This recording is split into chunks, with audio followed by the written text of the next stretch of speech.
اللهم صل على سيدنا مولانا محمد وعلى آل سيدنا مولانا محمد بعدد كل شيء معلوم بالله۔ یہ بہت ہی بڑی خوش قسمتی کی بات ہے کہ یہاں پر جو انتظام اور اہتمام کیا گیا ہے اور خواجہ غریب نواز کی یاد میں یہ جو محفل سجی ہے، یہ نیرا میں میرا جاتا خیال ہے یہاں جتنے بھی ہمارے ہم جماعت، جتنے بھی حافظ لوگ ہیں، جتنے بھی قاری لوگ ہیں، جتنے بھی اہل سنت الجماعت سے تعلق رکھنے والے لوگ ہیں، یہ پہلی بار اتنا بڑا جلسہ یہاں پر منعقد کیا گیا ہے اور آپ سب نے اس میں شریک ہو کر جو یہاں پر جتنے بھی سامعین ہیں اور جتنے یہاں کے بڑے لوگ، مجھے کسی کے نام معلوم نہیں ہے، اور جس نے بھی یہ انتظام کیا ہے اور سب حافظ لوگ ہیں، قاری لوگ ہیں، بڑے عالم ہیں، فاضل ہیں، یہ سب لوگوں نے جو انتظام کیا ہے تو ان کا میں تہ دل سے شکریہ ادا کرتا ہوں۔ اور یہ جو محفل ہے، یہ محفل جو سجائی گئی ہے، اس کی برکت اللہ تعالیٰ ہماری جو عبادت یہ ہے، یہ بھی ایک عبادت ہے، اللہ تعالیٰ ہماری اس عبادت کو قبول فرمائے۔ مولانا روم فرماتے ہیں، ہم نشینی یک نفس صحبت با اولیاء بہترت صد سال اطاعت بیریا۔ اللہ والوں کی، خاصہ خدا کی صحبت میں اگر ایک ساتھ بھی ہم بیٹھ گئے تو وہ کئی ہزار بیریا عبادت، یعنی دنیا داری چھوڑ کر، بال بچے چھوڑ کر، سب چھوڑ چھاڑ کے جو عبادت کرتے بیٹھتے اسے کہتے ہیں بیریا عبادت، اس سے بہتر ہے ان کی صحبت، جس کی صحبت اولیاء اللہ کی، جیسا بھی شاہ صاحب نے، عمران علی شاہ صاحب نے فرمائے کہ نظام الدین محبوب الہی نے بولے کہ سب درد، میرے سارے جہاں کا درد میرے جگر میں ہے، یعنی وہ ان کو دوسروں کا درد ہوتا ہے، لوگوں کا درد ہوتا ہے ان کو، یعنی اللہ تعالیٰ نے ہمارے کو بنایا ہے تو درد دل کے واسطے بنایا ہے، ہم ایک دوسرے کی درد جان لے۔ بہت کوئی لکھپتی ہے، کوئی کروڑ پتی ہے، یہ کرے، کوئی کس کے کام آ رہا نہیں آ رہا، مگر ہمارے پیر و مرشد نے بولے کہ اگر میرے اندر ذرا سے کسی بیمار کا، کسی غریب کا میرے اندر درد آ جائے تو وہ بڑی بات ہے۔ دی بدے دیدار را، حضرت قبلہ فرمائے، دی بدے دیدار را کفر کافر را زر نہیں درد دل اتار را، یعنی دین دینداروں کو دے دو، بولے کفر کافروں کو دے دو، اور اگر ذرہ برابر درد دل ہے تو وہ مجھ ناچیز اتار کو دے دو۔ خواجہ فرید الدین اتار رحمت اللہ علیہ کا کہہ رہی کہ ذرہ برابر درد دل، دامن درد میں بھر لوں دل بسمل کا سر، کاش میں بھی کسی کامل کی دعا بن جاؤں، یعنی میرے اندر درد و محبت ہونا چاہیے، یعنی کسی کو حقیر مت دیکھو، بولے حضرت قبلہ نے، اگر کوئی حقیر ہے تو میں ہوں۔ ہمارے سلسلے کے بزرگ جٹ اعلیٰ وطن صاحب قبلہ رحمت اللہ علیہ فرماتے ہیں، وطن میں دیکھا ہوں اپنے من میں بہور ہزار عالم، ہر ایک عالم میں تجھ کو دیکھا، سب اچھے خراب تو ہے۔ موسیٰ علیہ السلام کو بولے کہ اے موسیٰ جاؤ دنیا سے کوئی خراب چیز لے کر آؤ، موسیٰ علیہ السلام نے ڈھونڈے چاروں طرف، کچھ نہیں ملا، پہاڑ کے دامن میں ایک کتا مرا ہوا پڑا تھا، سڑی بدبو آ رہی تھی اس میں، موسیٰ علیہ السلام اٹھانے کے لیے گئے مگر رک گئے، سوچے کہ اگر میں مر گیا تو اس سے بری بدبو آئے گی، واپس چلے گئے اللہ کے پاس۔ اللہ تعالیٰ نے فرمایا، اے موسیٰ لائے ہو خراب چیز؟ بارے لا، میرے سے برا کوئی بھی نہیں۔ اللہ تعالیٰ نے فرمایا، اے موسیٰ اگر تم وہ کتے کو لاتے تو ہم تمہاری پیغمبری چھین لیتے تھے، ایک پیغمبر وقت اور جو کتے کو برا سمجھ رہے تو ان کی پیغمبری چھینے جائے گی، میں تو ایک عام آدمی ہوں، اگر کسی اپنے بھائی کو برا سمجھوں گا تو میرا کیا حال ہوگا۔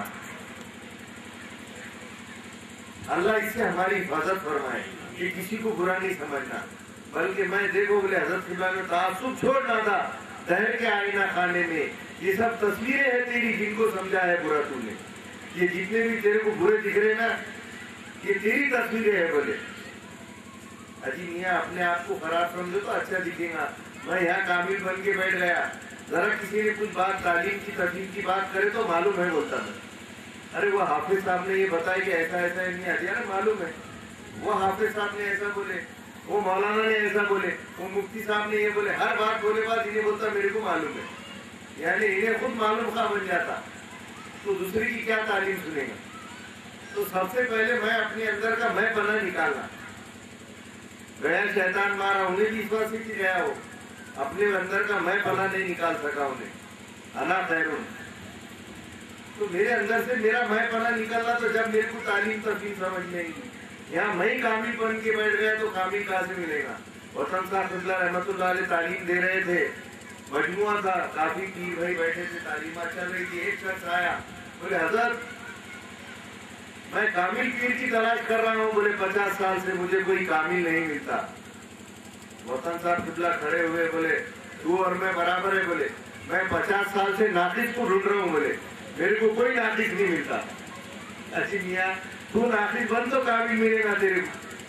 مٹا دے اپنی ہستی کو اگر کچھ مرتبہ چاہے، کہ دانا خاک میں مل کر گلے گلزار ہوتا ہے. جہاں پہ نیستی ہوگی وہیں پہ ہست کا ظہور ہوگا. اجی میاں جھکنا پڑے گا، بغیر جھکے کے نہیں ہوتا. جھکے تو ہوتے، یہاں تو ایسا ہو گیا آپ کے جھکے تو شرک، ذرا اشارہ کرے سلام بھی بولے جھکے مت کرو شرک ہو جائے گا. ایک صاحب سے 2 گھنٹے بحث ہوئی میری امراوتی میں، کوئی جماعت سے تعلق رکھتے تھے، وہ ان سے 2 گھنٹے تک میری بحث ہوئی. یہ جھکنے کے اوپر سے جھکانے، انہوں نے بھی قرآن کی آیتیں، میں بھی بولا، انہوں بھی بولے حدیثیں، میں نے بھی حدیثیں بولا. انہوں بولے تھے جھکے کیا شرک. ارے میاں سلام بھی یوں نہیں کرنا، درگاہوں پہ جا کے جھکنا نہیں، وہاں جانا نہیں، شرک شرک شرک کر رہے. اب بہت دیر تک 2 گھنٹے تک بحث چلی. انہوں نے بھی کئی دلائل دیے، میں نے بھی اب ٹائم نہیں ہے اپنے پاس دلائل. انہوں نے کئی دیے، حدیث شریف بولے انما الاعمال بالنیات، یہ سب بول دیے، مگر ان کے کچھ ذہن میں پڑی نہیں وہ بات. بولے جھکے کے شرک. اب وہ جانے لگے، میں دیکھ رہا تھا جا رہے تھے، میں جانے تو پکے دکھ رہے. اب ان کی اسکوٹر چالو نہیں ہو رہی تھی. ارے مان میاں جھکاؤ اس کو جب چالو ہوگی. انہوں نے اسکوٹر کو جھکائے، چیخ مارے اور مسکرا کے دیکھے میرے طرف اور چلے گئے. بھلا آپ یہ سمجھ گئے جھکنے سے کیا ہوتا ہے. اجی میاں بند گاڑی چالو ہو جاتی جھکنے سے. یہاں نہیں جھکے تو کتوں کے سامنے جھکنا پڑے گا، اور اولیاء اللہ بزرگان دین کے سامنے جھک گئے تو دنیا کی کوئی طاقت تمہارے کو جھکا نہیں سکتی. ہم نشینی اکنف صحبت باولیاء بہترت سالتات بیریا. ان کی صحبت میں رہیں گے تو ہم بھی، بولے ٹھکرا تھا کچرا اٹھانے کا، سونے کے بھاؤ میں خرید لیے. جب تک ٹھکانا تھا تو کوئی پوچھتا نہ تھا، اور سرکار نے خرید کر مجھے انمول کر دیا. میں اپنا آدمی، میری بساتی کیا ہے، کرم حضور کا ہے، میری زندگی کیا ہے. عمل کی میرے بساط کیا ہے، وجود ندامت کے پاس کیا ہے. یہ سب تمہارا کرم ہے آقا کے بات اب تک بنی ہوئی ہے. دیکھو بولے گڑ کو کچرا چھٹکیا رہتا نا، وہ بھی گڑ کے بھاؤ میں بک جاتا 50 روپے کلو، کیونکہ کچرا چھٹکے ہوا ہے اس کو. ویسی میں نے بھی اپنے پیر سے جڑے رہنا. گہری ندیاں ناؤ پرانی، کھیویا سے ملے رہنا. کہت کبیرہ سن بھائی سادھو، گرو چرن سے لپٹے رہنا. در پہ اس مشکل کشا کے تم رہو حاضر وطن، دونوں عالم کی جہاں خدا کشائی ہو گئی. ان کی صحبت میں رہیں گے ہم تو ہماری سمجھ رنگین ہو جائے گی. جیسا کہ وہ دھنگر کو مولانا مصرف تمثیل دیتے ہیں کہ ایک دھنگر کو غار کا ٹکڑا مل گیا، انہیں اپنے دانش میں یہ سمجھا، تمثیل سے سمجھاتے ہیں حصے سے حصہ لینا ہے، کہ وہ غار کے ٹکڑے کو انہیں اپنے دانش میں یہ سمجھ لیا کہ مجھے ہیرا مل گیا. بڑا خوش ہونے لگا. اب وہاں پر گیا بیچنے کے لیے گاؤں میں، تو گاؤں کے بیپاری نے بولے اس کا خریدار تو یہاں نہیں، تم کو آگے بڑے گاؤں میں جانا پڑے گا. غار کا ٹکڑا کون خریدے گا؟ بولے اس کو اگر سمجھیں گے جتنے حرف ہے اتنے ہی فرق ہو جائیں گے. ایسا حضرت قبلہ اس کی مثال دیتے تھے، اندھے کو کھیر کبھی نہیں سمجھانا، بولے کیسی رہی تھی. یعنی مصر میں کھیر تقسیم ہو رہی تھی، ایران میں کھیر تقسیم ہو رہی تھی، انہیں بھی بیٹھا تھا. کھیر تقسیم ہوتے ہوتے نابینا تھا، جنم ماں پیٹ کا اندھا تھا. اس کو بولے پوچھے کہ بولے میاں بازو والے سے پوچھو نہیں یہ کھیر کیسی ہوتی ہے؟ تو اس نے بولا سفید. تو بولے سفید کیسی ہوتی؟ تو بولے بگلے کی جیسی. اب بولے بگلا کیسا ہوتا؟ جتنے حرف ہے اتنے فرق ہو جائے گی. زیادہ اپنا دماغ گھسنا نہیں. پتھر کو گرم کرنے جائیں گے تو تمہاری گرمی کھینچ لے گا. بولے ہو تو اسی لیے اپنی بات بیکار نہیں جانا، ایسے لوگوں کو بولنا جو ایکسپٹ کر لیتے ہیں، ماننا ہے، پہلے ماننا ہے پھر جاننا ہے۔ تو اس نے بولا سفید کیسی؟ بولے بگلے کی جیسی۔ ارے میاں بگلا کیسا؟ تو بولے تیرا ہاتھ بتا، بولے ادھر۔ اس کا ہاتھ لیا انہوں نے، یوں کر کے ایسا بتا، ایسا بگلا۔ ارے باپ رے، بولے ایسی کھیر کیسے کھاتے؟ بولے تم کر کے بھاگ گئے، ایسی ٹیڑھی کھیر کیسی چاہیے؟ تو یہ ٹیڑھی کھیر کا مسئلہ ہے۔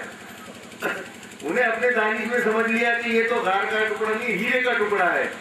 اب گیا وہاں پر جوہری کے پاس، تو جوہری کو ترس آ گیا۔ انہیں بولا کہ اس کو سمجھ ہے، نادان، ابھی اس کو اتنی سمجھ نہیں ہے، علم نہیں ہے، اس کو میں سمجھاؤں گا تو سمجھ بھی نہیں گا۔ اس نے بولا ٹھیک ہے، تو بڑا ہے نا، اپنے آپ کو بڑا مان رہا، بہت بڑا ہے، میں ہے تو کوئی بھی نہیں، ہنڈی ہے تو ڈوئی نہیں، ٹھیک ہے تیرے پاس یہ ہیرا تیرے پاس ہی رکھ، بولے تیرا، اور میرے پاس نوکری کر 5,000 روپے مہینے کی، اور تجوری میں رکھتے یہ ہیرا، اور چابی بھی تیرے پاس رکھ۔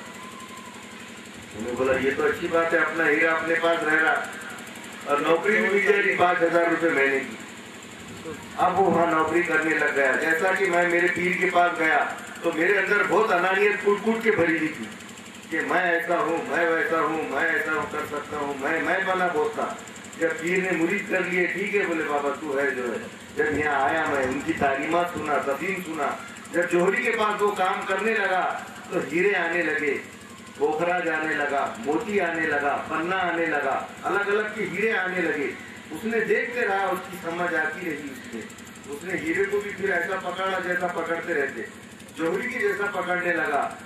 تدریجی طور پہ آہستہ آہستہ اس کی سمجھ جاتی رہی، دھنگری سمجھ، اور جوہری کی سمجھ آتی رہی۔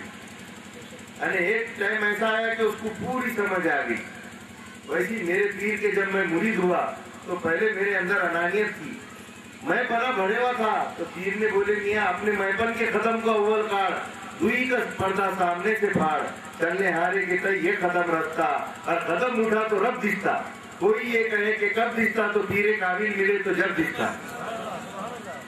تو دھنگری سمجھ اس کے جاتی رہی اور جوہری کی سمجھ آتی رہی۔ انہیں سمجھنے لگ گیا کہ کیا ہیرا ہے اور کیا غار کا ٹکڑا ہے۔ تو جوہری نے بولا اے شادی تیرا ہیرا نکال۔ نکالا اس نے صرف غار کا ٹکڑا تھا۔ رونے لگ گیا دیکھ کے کہ مالک تیرا بڑا کرم ہے، میں تو نہیں تھا ایسا، تو نے میرے کو مرید کرا دیا، میرے کو اس خانقاہ کا، اس بارگاہ کا ایک وسیلہ بنا دیا۔ اس نے جب سمجھ آ گئی تو خوش ہونے لگا کہ میں کیا سمجھتا تھا اپنے آپ کو، میں اپنا آدمی، میری بساتی کیا ہے، کرم حضور کا ہے، میری زندگی کیا ہے۔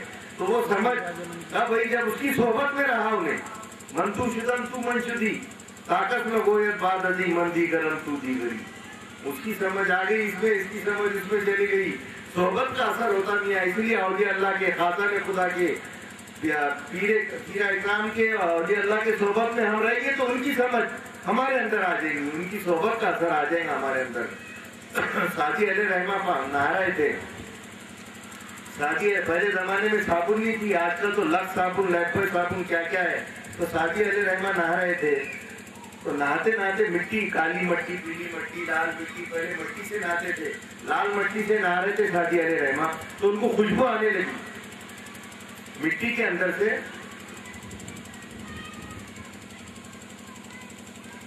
خوشبو آنے لگی۔ انہوں نے مٹی سے پوچھے اے مٹی تیرے اندر یہ خوشبو کہاں سے آئی؟ مٹی نہیں بات کرتی ہے، بولیں گے آپ اجی میاں میرا بچہ شیر ہے، بولے تو کیا دون جاوڑا پوچھتے کہ تمہارے سے کہاں ہے بتاؤ، حصے سے حصہ لینا ہے۔ مٹی سے پوچھے اے مٹی تیرے اندر یہ خوشبو کہاں سے آئی؟ تو مٹی نے بولی من گلے ناچیز بدم، میں تو ایک حقیر مٹی ہوں، ولے مدت باغل نشستم، مگر کئی زمانے تک میں گل کی صحبت میں رہی ہوں، ولے مدت باغل نشستم، جمال ہم نشینی درمن اثر کر، میرے جمال ہم نشینی کا یہ کرم ہوا کہ اس کی خوشبو میرے اندر آ گئی، وگرنہ ہما خاتم کے ہستم، نہیں تو میری ہستی کیا ہے، میں کیا ہوں، میں تو گل کی صحبت میں رہ کے وہ خوشبو میرے اندر آ گئی۔ ویسی اولیاء اللہ کی صحبت میں ہم رہیں گے تو وہ خوشبو ہمارے اندر آ جائیں گی۔